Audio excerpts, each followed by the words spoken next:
remote? Yes, I am. Thank you, Mr. Chairman. Please proceed. I am so pleased that we have these two nominees in front of us today. And Judge Brown, I want to come to you first, if I may. Um, I know you're fully aware that you are discussed regularly as a future Supreme Court nominee. Many of our Supreme Court nominees are they come from the circuit that you would be serving on. But we do have some that are advocating to pack the court and expand the court. And I know that has been discussed. I think Senator Cornyn talked with you about it earlier. This is something I see as a dangerous proposal because it would basically set up a judicial arms race. If somebody adds, somebody else is going to add. And we know that it is said that even President Roosevelt's threat and unsuccessful attempt to pack the court was enough to intimidate justices. So, first of all, do you believe that deliberately expanding the court to allow one president to pack it with their nominees would undermine confidence in our laws and undermine the separation of powers? And then secondly, if they were to expand the court, if President Biden did that, would you accept a Supreme Court nomination under those circumstances? Thank you, Senator. I am currently a sitting judge in the lower courts, and as such, I'm bound by Supreme Court precedent and by Supreme Court rulings, and I don't think that it's appropriate for me to comment on proposals about the structure of the court, about expanding the court, or anything of the sort, just as it wouldn't be appropriate for me to talk about or critique or comment on Supreme Court precedent. So I'm unable to answer your question. But you are aware that groups that are advocating for you support that? Senator, there are lots of people who have expressed their support for me, and I'm gratified, but I'm really focused on this nomination, and I am hoping to be confirmed to the DC Circuit. Okay. Ms. Jackson Akumi, I appreciate the comments that you've had to say about diversity. I always say that having a good input, having good relationships with individuals who are different from me and who have different points of view from me is something that is important to help me in public policy and to do a better job in representing all Tennesseans. So I appreciate the comments that you have made there. And I also noted, as I looked through your record, that you've represented many different clients during your tenure with the Federal Defender Program, and you've been a zealous advocate for those clients. I want to draw attention to a case where you defended a man who preyed on women for sex, trafficked, prostituted them. His victims accused him of physically restraining them with a firearm, despite believing all women. You called these women liars to cast doubt on their testimonies and claimed there was no evidence from the victims' testimonies and their words were dishonest. In your sentencing memorandum, you further shamed the victims' alleged prior prostitution work to support a more lenient sentence for your client. So do you support believing survivors of sexual violence and crime? Thank you, Senator Blackburn, for the question.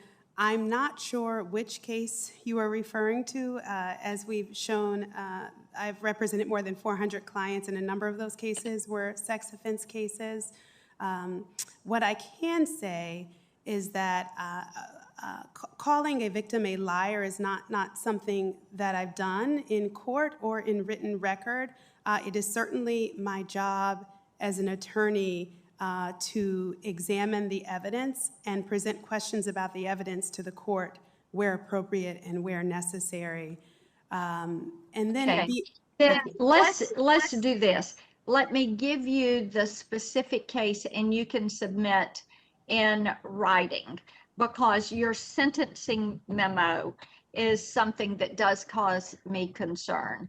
And we've been through a time where a previous Supreme Court Justice, Kavanaugh, during that, we've got an issue right now with Governor Cuomo, and whether knowing where you stand on that, I think, is really important.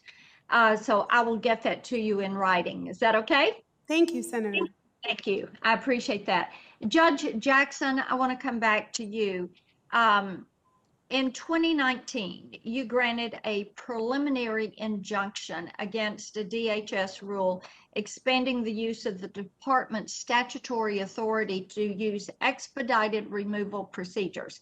The DC Circuit then reversed your injunction and found that Congress granted the DHS secretary sole and unreviewable discretion on expedited removal determination to enforce our immigration laws. Since the beginning of President Biden's term, the amount of illegal border crossings has skyrocketed, and it appears that we will exceed everything that we hit at that border in 2019. Last month, border agents took over 170,000 migrants into custody at the southern border, including 19,000 unaccompanied children. These border apprehensions have hit a 15-year high. The Biden administration's flawed immigration policy has only encouraged more and more migrants coming to the country illegally.